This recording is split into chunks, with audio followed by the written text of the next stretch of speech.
Assalamualaikum warahmatullahi wabarakatuh. Bumi merupakan planet ketiga dalam sistem galaksi Bima Sakti. Hingga saat ini, Bumi merupakan satu-satunya planet dalam Bima Sakti yang diketahui mampu menunjang kehidupan. Hal ini disebabkan komponen-komponen pendukung kehidupan tersedia di Bumi, mulai dari air, udara, dan tanah. Secara umum, bumi terdiri atas 3 komponen utama, yaitu komponen gas yang disebut dengan atmosfer, komponen padatan yang disebut dengan litosfer, dan komponen air yang disebut dengan hidrosfer. Selain 3 komponen utama tersebut, bumi juga memiliki komponen lainnya, yaitu bumi bagian es disebut kriosfer, dan bagian bumi tempat di mana berlangsungnya kehidupan dinamakan biosfer. Udara adalah komponen pendukung kehidupan yang sangat penting. Udara di bumi ini terdapat pada bagian atmosfer. Atmosfer berasal dari 2 kata Yunani, yaitu atmos yang berarti uap dan sphaira yang berarti lapisan. Jadi, atmosfer adalah lapisan uap yang menyelimuti bumi.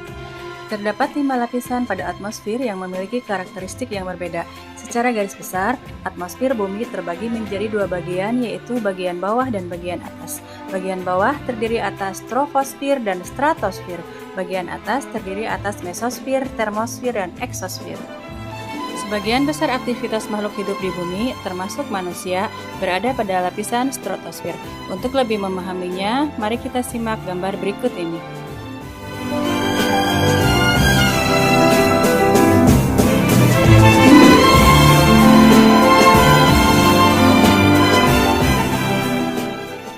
Gas yang terdapat di atmosfer juga memiliki massa. Atmosfer menyelubungi bumi hingga ratusan kilometer di atas permukaan bumi.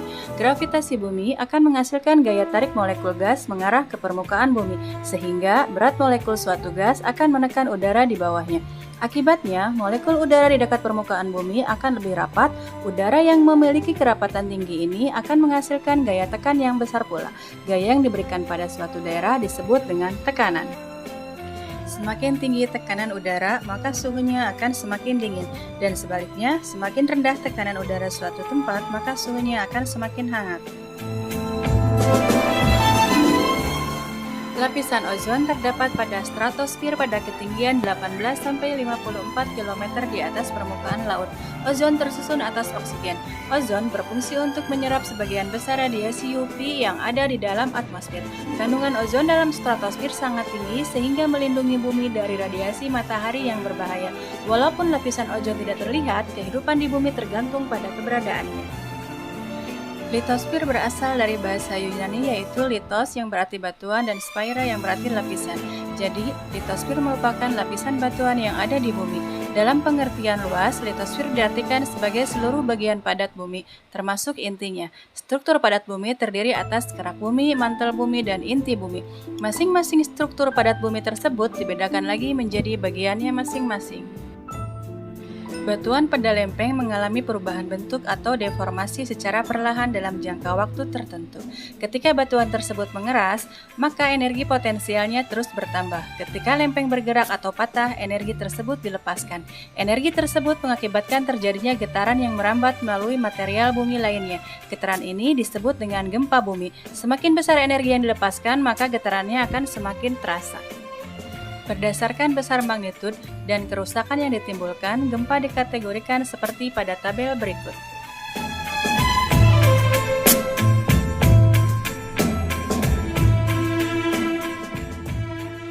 Ketika gempa terjadi di dasar laut, gerakan lempeng tersebut akan mendorong air laut ke atas sehingga timbul gelombang yang besar dan kuat. Gelombang air laut dapat mengalir ratusan kilometer ke segala arah epicentrum. Gelombang air laut disebut dengan tsunami. Pusat gelombang tsunami adalah epicentrum yang berada di laut yang jauh dari pantai. Sama halnya dengan air mendidih, batuan cair atau magma juga bergerak ke permukaan karena memiliki massa jenis yang lebih kecil dari batuan yang ada di sekitarnya. Naiknya magma ke permukaan menyebabkan erupsi. Erupsi terjadi pada gunung berapi. Magma yang keluar dan mengalir di permukaan bumi saat terjadi erupsi disebut dengan lava. Gunung berapi memiliki lubang yang berbentuk melingkar di daerah puncaknya yang disebut dengan kawah. Saat erupsi terjadi, magma dan material lainnya dimuntahkan melalui kawah gunung berapi. Untuk mempermudah membaca aktivitas gunung berapi dan proses evakuasi, dibuatlah tingkat isyarat dan status gunung berapi. Badan Geologi Kementerian Energi dan Sumber Daya Manusia membedakan status gunung api menjadi 4 tingkatan. Secara lengkap, deskripsi status gunung berapi dapat dilihat pada gambar berikut.